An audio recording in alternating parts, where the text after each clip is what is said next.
Francis Ngannou, bonjour. Bonjour Mansour. Alors, on pourrait dire de vous que vous avez vécu le rêve américain. Parti de votre Cameroun natal, vous avez connu la route des migrants avant d'arriver en France, où vous avez fait vos gammes pour vous faire connaître dans le monde du MMA, avant de finir par intégrer la prestigieuse Ultimate Fighting Championship. Depuis votre enfance, rien n'a été facile, mais à l'image de vos combats, vous n'avez jamais lâché. Francis, bienvenue dans Facecam. Merci Mansour. Alors, ce que beaucoup ignorent, c'est que si maintenant votre nom est connu dans le monde des sports de combat, au début, pour vous, rien n'a été facile, car dès l'âge de 10 ans, vous travaillez, vous êtes tailleur de pierre. C'est bien ça? Ouais, je travaille dans les mines de sable surtout. Ça se passait comment? Au fait, ce sont des en Afrique, généralement au Cameroun, il y a des montagnes dans des régions où il y a des chaînes montagneuses qui ont une terre sableuse et du coup on creuse. Il y a une partie qui creuse et l'autre qui extrait. Et plus tard, on va charger dans des camions. Et parfois, pendant les saisons pluvieuses, qui sont généralement les vacances, mois de juillet, août, septembre, jusqu'à peut-être novembre, les voies sont inaccessibles par les camions et du coup, on stocke le sable dont on extrait pour quand les routes vont être accessibles. Et c'est généralement pendant cette période-là que nous, on avait l'opportunité de travailler parce que pendant la période de stockage, les adultes, ils ne voulaient plus travailler, c'était sous la pluie, ils s'étaient pas payés. C'était l'occasion, donc c'était là pour nous l'occasion de saisir pour pouvoir travailler quelque chose et espérer être scolarisé après, et voilà. Et justement, à 10 ans, généralement, quand on est enfant, on a plein de rêves dans la tête, et vous, vous êtes déjà confronté au monde du travail, à la réalité de la vie, pardon. Comment est-ce que vous vivez ces moments-là? Au fait, ce n'était pas une situation que j'avais beaucoup aimée parce que déjà à l'âge de 7 ans, à l'âge de 6 ans, mes parents ont divorcé. Et moi, j'ai vécu ça très mal. Ça a été très difficile pour moi parce que j'étais quelqu'un un peu de très rattaché à ma famille. Et j'ai été obligé de vivre de gauche à droite, ce qui fait que rien que mon école primaire, je l'ai fait dans 6 ou 7 établissements. J'ai jamais eu d'amis d'enfance. Ma famille, j'avais quitté et tout, j'avais quitté. Tellement que, et à partir de ce moment, j'ai senti que ma vie devait être difficile. En tant qu'un enfant, je n'étais pas intelligent, je ne pouvais pas penser à ça, mais je sentais le poids de cette solitude, le poids de ce manque. Et j'ai très tôt commencé à me créer un monde virtuel, une famille parfaite, que je vivais en parallèle de la vraie vie et qui était dans ma tête. Et ça, je l'avais suivi parce que, comme vous l'avez noté récemment, ma vie, ça n'a pas été facile. Du divorce de mes parents parce que à 10 ans, ça faisait déjà 4 ans que je vivais de gauche à droite et que voilà, j'étais toujours l'étranger parmi d'autres enfants parce qu'il fallait, à un moment donné, on va te rappeler que tu n'es que le cousin, voilà, tu n'es pas vraiment de la famille. Et ça, c'était un peu difficile pour moi. Et du coup, comment est-ce que vous avez découvert le monde de la boxe? Bon, déjà, il y a plusieurs paramètres qui se sont associés parce que ma famille, elle était réputée d'être forte et moi, j'aimais tout ce qui était en rapport avec la force. Ce qui fait que même quand mes amis ils allaient jouer au football, moi, c'était pas trop mon truc. J'aimais plus les trucs films, action, les jeux. Et eux, ils trouvaient souvent que c'était violent et eux, ils ne se mêlaient pas à moi. Au fait, je veux dire, ceux avec qui on était, parce que des amis, j'en avais pas beaucoup, puisque je me déplaçais beaucoup de famille en famille. Et quand mes parents ont divorcé, j'ai découvert quelque chose que je ne savais pas de mon père. Et très tôt, j'avais encore 6 ans, je ne savais pas ce que je voulais être, mais je suis ce que je ne voulais pas être. Je ne voulais pas être l'homme à la réputation de mon père parce que j'avais très tôt constaté que quand on parlait de moi, de mon père, et c'était juste une réputation d'un homme violent, bagarreur qui surgissait. Et c'est comme ça l'image qu'on avait, l'image extérieure de mon père, de celui que je connais, de celui qui était mon héros. Alors j'ai très vite su que je ne voulais pas devenir comme lui. Et plus tard, avec les difficultés de la vie, à l'école, être un peu refoulé, se sentir un peu rejeté par des autres enfants parce que j'étais mise à la porte de la salle de classe parce que j'avais pas de stylo ou le cahier ou parce que j'avais pas fini ma scolarité. Malgré tous les efforts que je fournissais, j'avais une frustration face à ça. Je sentais une certaine injustice. Je pensais, pour moi, en tant qu'enfant, j'avais le droit d'être comme tous les enfants. J'avais le droit d'aller en vacances et de revenir avec mes fournitures scolaires, de revenir avec des nouveaux vêtements et tout ça. Et pourtant, c'est quelque chose que j'ai jamais eu le droit, que j'ai jamais eu. Donc, j'étais un peu affecté à ça. Et au milieu de ces enfants qui me rejetaient un peu et qui me trouvaient un peu comme le dernier, je pense qu'il y a eu, à un certain moment, il y a eu une certaine colère en moi, une certaine rage. Et il était question pour moi maintenant de faire quelque chose pour prouver à ces enfants-là que je n'étais pas indemné. J'étais juste une victime de ma situation familiale, une victime de ma situation familiale, mais je n'étais pas le responsable. Je n'étais pas, je n'en méritais pas moins que eux. C'était, voilà, c'était juste la vie, quoi. Et pour ça, il fallait, pour sortir de cette zone, de cette frustration, de ce démon qui m'hantait, il fallait que je fasse quelque chose qui devait sortir mon épingle du jeu, qui devait me placer, mais vraiment très haut pour qu'eux, ils me voient. Et qu'on réalise que je n'étais pas nul, au fait, qu'on réalise que je pouvais faire quelque chose et que je pouvais très bien faire. Parce que même si il y avait ce mépris, ce rejet avec ces enfants, au fond de moi, je savais que non, c'est juste pas de bol, mais je me battais plus que eux. Parce qu'à peine les vacances ont commencé, c'était pour moi l'occasion de me mettre au travail pour espérer être scolarisé l'année prochaine. Et ça, on travaillait contre des conditions impossibles, comme météorologiques, comme physiques, tu vois, et parfois même sans avoir à manger, mais on se sacrifiait parce que pour nous, pour moi, il était important d'être éduqué. Donc, il y a tout ça qui s'est mélangé et je savais que je n'étais pas nul. Je me battais. J'avais juste pas de bol. Les congés, les vacances, les week-ends, j'étais au travail. Donc, je voulais quelque chose pour montrer cette différence. J'avais déjà compris, puisque avec cette solitude, je pouvais avoir du recul et réfléchir, voir un peu la chose, voir un peu comment les choses se passent. Et à un certain moment, associé aux caissons force que je voulais, et plus à ma réputation que j'y tenais énormément, j'ai découvert que la boxe devait être la chose qui pouvait réunir tout ça dans un seul élément. Et voilà comment je me suis focalisé sur la boxe. Ça n'a pas été évident parce que dans un petit village au Cameroun, personne ne croyait à la boxe. D'autant plus que même ceux qui ont fait de la boxe étant en ville, qui ont eu plus d'opportunités que toi, qui ont eu plus de chances que toi, qui en ont même, on va dire, brillé sur la scène nationale comme internationale, ils n'ont pas pour autant réussi. On devait te citer des exemples comme Joseph Bessala, Jean-Marie Emebe ou des Watabele, des gens qui ont quand même au niveau national relevé le niveau de la boxe. Et c'était pas, en voyant leur vie, c'était pas un succès. Du coup, il n'y avait personne qui encourageait cette initiative. Mais pour moi, c'était quelque chose qui était au fond de moi et que j'avais grandi avec. Et quand est venu le moment où je devais essayer, je pense que c'était à 22 ans, j'ai décidé, j'en avais marre des petits travaux, puisque ça faisait 5 ans que j'avais laissé l'école.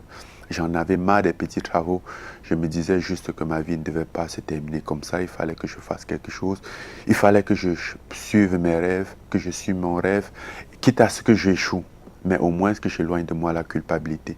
Et voilà comme ça que j'ai laissé maintenant mes petits travaux que je faisais qui consistaient peut-être à faire du transport avec de la moto, benskiner, comme on appelle communément au Cameroun, où je continue aussi à faire en parallèle le travail dans les mines de sable. Et j'ai laissé tout ça pour aller faire la boxe. Là encore, on a trouvé que j'avais pété un câble. C'était devenu sérieux, ma folie, au Oui. fait. Mais je croyais en ça. Ça n'a pas été difficile. Au bout d'un an, je suis tombé malade. J'ai eu pas mal de situations. J'ai eu l'hépatite B euh, qui m'a traîné au sol. Ça a été très, très difficile. Mais une fois sorti de là, j'ai très vite compris que je n'avais pas de chance, je n'aurais pas de chance en restant au Cameroun. Il fallait que je cherche cette aide d'opportunité. Il fallait que je cherche cet endroit où je peux m'exprimer. Je voulais juste une opportunité. Une fois de plus, rien n'était facile. Je ne remplissais pas les conditions d'une personne qui peut obtenir un visa dans une ambassade pour aller dans un pays pour faire de la boxe. Alors, j'ai fait ce qu'il fallait faire. Vous prenez la route. J'ai pris la route, j'en ai juste eu marre un jour, je m'étouffais à rester là sans pouvoir rien faire, à voir ma vie défiler devant mes yeux, à voir mes amis essayer de construire leur vie une pièce sur l'autre et que moi, finalement, j'étais nulle part au fait et je n'avais pas vraiment avancé dans mon rêve. Il était temps d'avancer. Du coup, comment ça se passe quand on quitte son Cameroun natal comme ça? Vous êtes encore jeune malgré tout et vous prenez la route et puis vous arrivez en France. Changement total. Il y a un choc culturel aussi. Euh, Ça commence à être difficile, tu te rends compte que là, tu t'es mis parce que tu as beau penser à ça pendant des années, mais le jour où tu prends le chemin, tu claques ta porte et que tu traverses la première frontière où tu n'as jamais traversé, là, il y a un truc en toi que tu peux ressentir que non, ça ne va pas être facile. Et c'est à partir de là que tu te prépares psychologiquement. Est-ce que je suis sûr de ce que je fais? Est-ce que je suis prêt à encaisser toutes les conséquences, à vivre toutes les conditions de cette aventure? Tu te poses sincèrement la question et c'est quand la réponse est oui que tu avances. Sinon, tu recules parce que c'est encore le moment de reculer. À un certain niveau, il y a plus, les portes se ferment derrière nous, on ne peut plus reculer. On ne peut plus reculer. Tu avais une petite vie qui, entre guillemets, n'était pas glorieuse, mais tu avais quand même de quoi manger, tu avais où dormir. Tu vas reculer pour aller où? Aller vivre chez ta mère, aller vivre chez ton petit frère, l'étouffer, quoi? Rien, tu ne peux plus reculer. Comment est-ce que tu vas te regarder plus tard comme celui qui a battu en retrait, qui n'a pas été capable d'aller jusqu'au bout de ses rêves? Non, il n'était pas question. Donc là, il y a cette période de galère, on peut dire. Ensuite, vous commencez à vous mettre un petit peu au MMA aussi. Et du coup, à quel moment se passe le déclic où ça commence à tourner en votre faveur en fait? La période de galère fut la période de mon trajet Oui. du Cameroun jusqu'en France.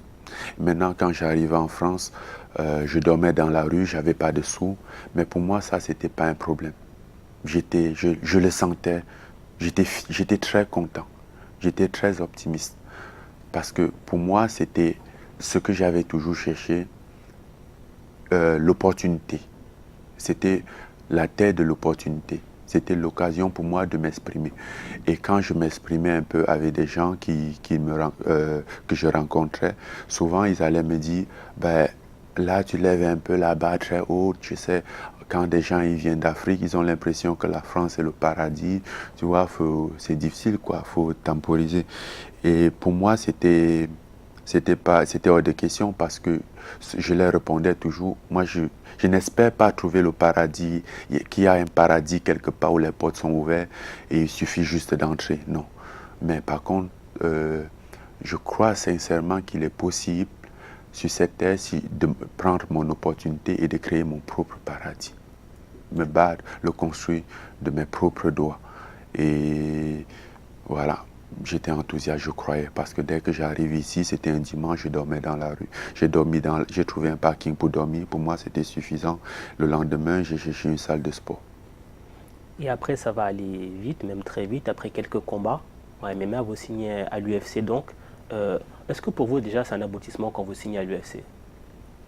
Non, c'était pas un aboutissement, parce que signer à l'UFC, c'est une fois de plus qu'une opportunité qu'on te donne, c'est une main qu'on te tend. Maintenant, à toi de mériter cette main. à toi de prouver. Parce que quand te tend cette main, tu te dis, ok, est-ce que je suis prêt? C'est là où tu commences à te poser des questions sur toi. Tu es dans un sport que tu as commencé, tu as connu, tu as découvert ce sport il y a 2 ans. À partir de ce moment, tu vas être sur la scène internationale, dans l'assaut des élites. Il y a cette question qui se pose, tu te dis, mais est-ce que je suis prêt? Parce que dans ta tête, tu n'as pas encore tout assimilé de ce sport. Tu te dis, mais comment est-ce que ça va se passer? Mais ça, c'est un gros combat que tu effectues déjà en dehors de la scène, hors de l'octogone, avant d'arriver dans l'octogone plus tard. Parlons justement de l'octogone, parce qu'à force de gravir les échelons, vous allez combattre le champion en titre, Stipe Miocic. Ouais. Comment ça se passe, ce combat? Ça se passe très mal en termes de résultats instantanés. Mais par contre, sur ce combat, j'apprends énormément. Comme je l'ai dit ce jour-là à la presse-conférence d'après-combat, j'ai appris sur ce combat plus que j'en ai appris des 4 ans passés dans ma carrière sportive dans cette discipline. C'est le genre de défaite qui vous fait avancer au final? Ouais, parce que ce combat avait été très mal préparé. J'avais subi des pressions et je laissais aller. En aucun moment, j'avais essayé de repousser quelque chose. En aucun moment, j'avais refusé. Je ne voulais pas être le mauvais garçon qui disait non à certaines choses. Bien qu'à un moment donné, il faut dire non à certaines choses pour se préserver, avancer prudemment, quitte à ce qu'on remet le combat pour plus tard. Oui, il faut le faire parce que c'est un sport de combat, c'est pas un jeu de combat. Et ça se joue beaucoup plus derrière que dans la cage. Ça se joue dans son environnement, ça se joue dans son état d'esprit, ça se joue dans sa vie. Et moi, je n'avais pas encore assimilé la vie sportive. Et plus cette pression que je subissais, ça faisait trop en même temps. Justement, vous parlez de l'assimilation. Le MMA, ça va très vite. Vous vous retrouvez très vite propulsé au rang de star, vous êtes connu. Comment est-ce qu'on gère tout ça, justement, les sollicitations tout? En fait, vous changez de dimension. Est-ce qu'à un moment donné, on ne perd pas la tête et puis on n'a plus les pieds sur terre? Non, à un moment donné, on a juste besoin d'être tranquille. Ouais. Et on a juste besoin de faire les choses à son rythme, d'avoir sa petite vie personnelle, tu vois. Moi, personnellement, il fut des moments où passer une interview, pour moi, c'était stressant. Ouais. J'avais pas envie. Mais quand tu es dans ça, il y a cette obligation médiatique parfois que tu dois le faire. Et pour remplir les conditions de ton contrat, pour faire la promotion du combat. Et parfois, surtout quand tu es un peu vu comme celui qui vient pour dynamiser la catégorie, tu en as énormément de pression à ce niveau. Parce que je me rappelle, juste avant mon combat contre le titre, Stipe Miocic, qui était le champion lui-même, il s'est plaint qu'on faisait plus ma promotion, plus que lui. Pourquoi? Parce que j'avais des interviews. Et à la fin, j'ai compris que ça, c'était plutôt... Au fait, même en ce moment même, pour moi, je commençais à sentir que c'était plutôt même un avantage pour lui. J'en avais juste... Excusez-moi. C'est pas grave, on va la refaire. Attendez, je combien de téléphone, j'avais oublié. En parlant, on va revenir sur le passage de la... qui se plaint que vous ayez plus de sollicitations. Ouais. C'est bon, Alain? Allez, quand vous voulez. Ouais, donc, même avant mon combat contre le champion, contre Stipe Miocic, il s'est plaint qu'on faisait trop ma promotion. Pourtant, lui, il était le champion. Parce que j'étais très sollicité. Et lui, il voyait ça et au bout d'un certain moment, il y avait une forme de jalousie. Mais seulement que moi, à ma place, je l'enviais, je voulais juste être tranquille. Je voulais juste rester là, m'entraîner, pas être réveillé à 3 heures, à 3 heures du matin pour faire une interview ou une conférence téléphonique parce que le mec il est en Australie et que il y a un décalage horaire et que tu dois forcément répondre parce que l'organisation estime que non, c'est nécessaire de continuer à parler du combat, de faire la promotion, tout ça. Donc c'était plutôt une bonne chose pour lui. Alors, Francis, malgré votre succès, vous n'avez pas oublié vos racines au Cameroun. Et d'ailleurs, vous avez une association. Oui, une fondation. Une fondation, exactement. Elle consiste en quoi, en fait? Au fait, ma fondation, elle est un peu, je ne sais pas, c'est une fondation, mais c'est un sujet personnel, au fait. C'est une façon de m'exprimer, moi. C'est une façon pour moi de donner à ces jeunes qui sont restés, qui n'ont pas eu la chance. Parce qu'on va beau dire, ma vie n'a pas été difficile, mais il faut quand même reconnaître que moi, j'ai eu la chance que beaucoup d'enfants n'ont pas eu. Parce qu'enfin, j'ai eu cette opportunité que d'autres dans toute leur vie n'auront pas. Alors, j'ai aussi eu la chance d'avoir cette foi qui était inébranlable. J'ai eu la foi d'avoir un rêve auquel je n'avais jamais tourné le dos, que je n'ai jamais abandonné, malgré tous les rejets de ce rêve. Malgré toutes les situations difficiles, toutes les confrontations que je devais faire, que je devais avoir juste à cause de mon rêve, je n'ai pas abandonné. Mais d'autres n'ont pas cette force, ils n'ont pas cette chance. Ils abandonnent très vite. Ils sont peut-être influençables et ils abandonnent leurs rêves. On retourne encore au Cameroun aujourd'hui, on va encore dans les pays, au fait, pas que dans le Cameroun, dans des pays africains de façon générale. On va aller dans des petits villages et des enfants, ils croient en rien. Pour eux, c'est impossible. Pour eux, ce qu'ils voient à la télé, c'est d'autres. C'est pas fait pour eux. Pour eux, leur destin ne leur permet pas d'en arriver là. Pourtant, c'est faux. Ils ont à un certain moment tous eu un rêve, mais ils ont très vite abandonné parce qu'on les a dit « Ah, c'est pas possible, ça ne se fait pas. Il n'y a personne qui est déjà allé d'ici pour en arriver là-bas. Personne ne peut aller d'ici pour en arriver là-bas. » Et eux, ils abandonnent. Pourtant, ça, c'est faux. Le chemin va être peut-être plus long. Il y aura plus d'embûches, mais c'est ça qui rendra le succès plus juteux. Tu vois, c'est ça qui va faire que une fois que tu as franchi ou une fois que tu as atteint ton objectif, c'est ça qui va faire la différence avec celui qui a tout eu à portée de main. Parce que tu t'es battu beaucoup plus que lui. Mais c'est toujours possible. C'est jamais impossible. Donc le but de cette fondation déjà, c'est le développement personnel pour les jeunes, les permettre de reprendre les rêves en main, de croire en eux surtout. Parce que on va beau dire ce qu'on veut, mais une personne qui croit en lui est un danger en permanence pour la société, pour la vie, au fait, qui est un adversaire pour chaque être humain. Donc, derrière ça se cache un projet de développement de soi-même, développer la foi et encore permettre à ceux-là de croire en les rêves, de faire une feuille de route et de suivre les rêves. Ils vont peut-être pas tous réussir, mais au moins, ils se seront battus. C'est ça le but. Alors, Francis, avant de se quitter, quand vous regardez tout le chemin que vous avez parcouru, depuis là où vous êtes parti depuis votre Cameroun natal, que vous voyez toutes les galères que vous avez rencontrées, et là où vous en êtes maintenant, qu'est-ce que vous vous dites? Ouais, au fait, ça fait un peu 2 ou 3 ans en arrière que je me suis posé cette question, que j'ai un peu regardé ma vie en arrière, de ma naissance, la situation dont j'ai vécu, et je me suis dit, je suis né pour en être là. Tout ce que j'ai vécu dans ma vie, à chaque étape a été faite pour me conduire où j'en suis aujourd'hui. Quand je regarde ça, je me dis juste que c'est un coup du destin, c'était ma destinée, c'était comme ça que ça devait se passer. Parce que si j'avais eu la chance d'avoir des études que je rêvais, que je voulais, je serais fini peut-être architecte, qui n'a rien à voir avec je suis aujourd'hui. Je serais fini peut-être comptable parce que ce sont en parallèle mes passions. L'architecture, la comptabilité sont des trucs que j'ai beaucoup aimés.